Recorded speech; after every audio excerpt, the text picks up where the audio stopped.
local model on a 6-year-old graphics card can now write your code all day, for free, with you barely touching any paid subscriptions.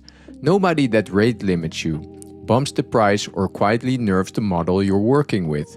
Sounds like the move to make right now, with frontier models being rug pulled overnight. Until you look at the current prices of GPU and memory. It's ironic that frontier capability is so close within our reach, yet so far away. The models crossed the line this year, but the hardware to run them properly did the opposite of getting cheaper. By the end of this video, you'll know where that line is, what it costs you to cross it, and whether you're one of the people who actually should. Running a model on your own machine used to be a thing for hobbyists and the privacy obsessed. That changed in June.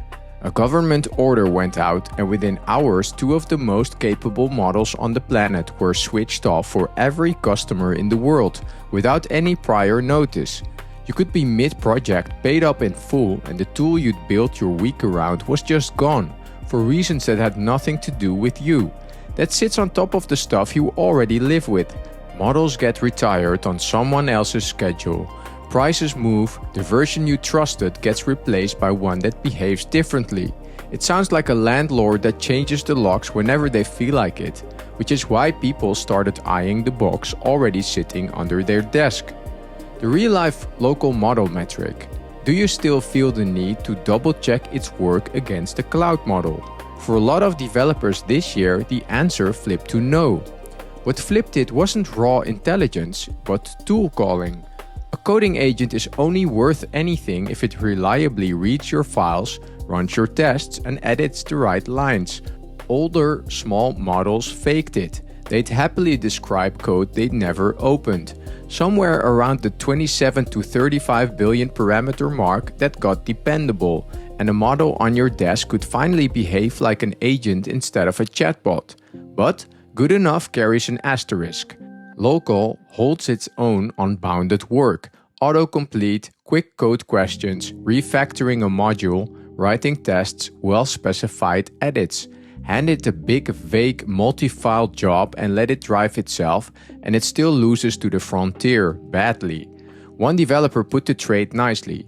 A strong local model is a sharp junior who knows a little of everything but needs steering, where the frontier is the senior who thinks through the architecture with you. If the senior gets you a 15 times speed up, the junior gets you 5. For something running free on hardware you already own, that's still a little absurd. Now the catch. Crossing this line isn't just a download away. It's a hardware purchase, and one number decides nearly everything. Memory. The model has to fit in full in fast memory the GPU can reach, or it crawls. The math is friendly enough to do in your head. At the compression people run in practice, budget about half a gigabyte of memory per billion parameters. A 32 billion model then wants roughly 20 gigabytes just to sit there before it reads a line of your code. That's why 24 gigabytes of VRAM is the number you keep hearing. Below that, it's blunt. 16 gigabytes is fine for autocomplete and chat, not much more. The floor where local starts replacing the cloud for real work is a 24 gig graphics card, or a Mac with 32 to 48 gigs of unified memory. Watch for one trap. Those fast mixture of experts models only fire a few billion parameters per word, so people assume they're light. They're not. The whole model still has to live in memory at once, and your context window rents space from the same pool.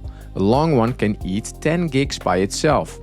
There's a quality dial too, quantization, which is just how hard you compress the weights. Push it too far and a coding model starts failing where you can see it. Broken tool calls, malformed JSON, switching language halfway through a function. So the rule is to run a smaller model at high quality over a big one crushed to fit. A sharp 27B beats a lobotomized 70B every time. The old comfort that hardware just gets cheaper if you wait is running backwards though.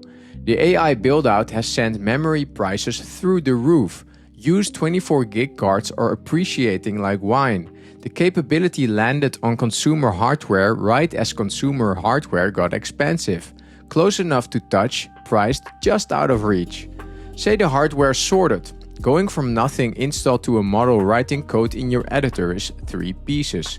First, the engine. This is the program that loads the model file and runs it, the thing doing the math behind every word it writes. On its own, it's a brain in a jar. It can think and talk, but it can't touch anything on your machine. Llama.cpp is the common one, MLX if you're on a Mac, and llama or LM Studio are friendlier wrappers around the same job. They all do the same. Run a small server on your own computer so everything else can reach the model through a local address, usually something like localhost port 11434. Second, the harness. Most people have never heard of this one, and it's what separates a chatbot from an agent. The harness gives the brain a body. When the model writes, open this file or run the tests, the harness is the program that goes and does it, pulls the file off your disk, runs the command, then feeds the result back so the model can decide its next move. Without a harness, the model can only describe what it would do. With one, it edits your code, runs it, sees what broke, and tries again. Pi, Ada, OpenCode, Klein, those are harnesses. Some live in your terminal, some drop straight into your editor. Third, pointing your editor at the thing. Every cloud coding tool you've ever used already talks to a model over a web address with an API key. A local setup uses the identical wiring, you just change the address. In your editor's AI, you point it at that local host address from the first step. Same plug, different socket, except now the model answering you sits on your desk instead of in the data center. The one command on-ramps, llama and LM Studio get you running in 5 minutes and hide all of this underneath. That convenience has a price according to the local LLM community. They can hand you a smaller model than you thought you picked or leave a lot of speed on the floor. It's still fine to start easy to prove the thing works at all, then graduate to the manual tools when the convenience starts hiding something you need to see. One last warning that saves a brutal first day. Don't take the big name cloud coding agent and aim it at a small local model. It's built for the frontier's flavor of tool calling and a giant context window, and it face plants on a 7B.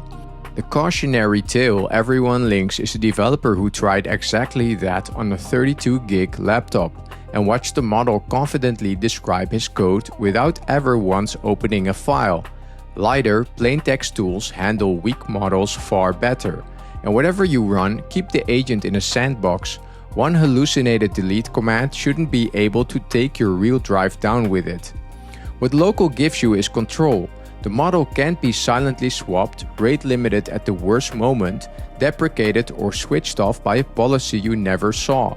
Your code never leaves the building, which for plenty of people, finance, healthcare, anything under an NDA is the only version their legal team will ever approve. It runs on a plane, in a basement, through an outage, and once the hardware's paid off, running it flat out all weekend costs you electricity. What you give up is just as real. The hardest reasoning and the long, roam-free agent jobs still belong to the frontier.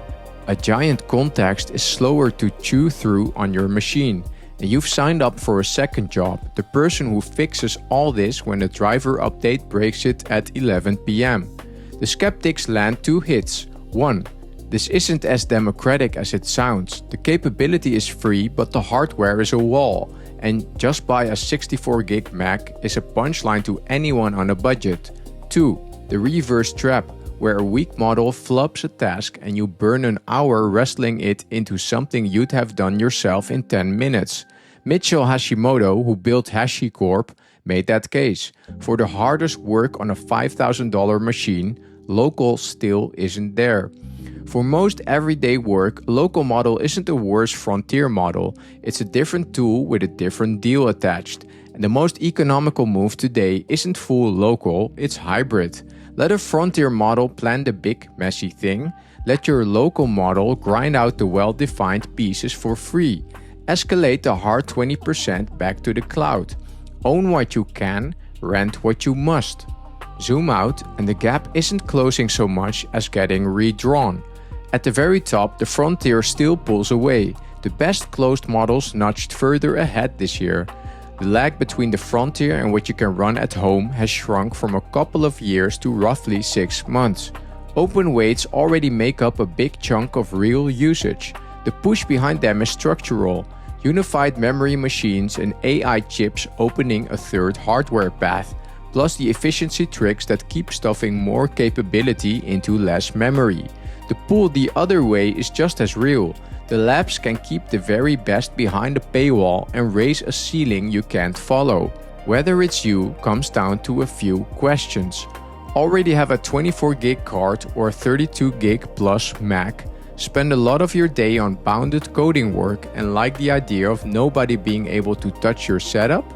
Build a local daily driver. Keep a cheap cloud sub for the heavy lifting. Mostly turn big agents loose on giant code bases, or the hardware budget isn't there, or you'd rather not babysit your own infrastructure, the subsidized cloud plan is still the rational call.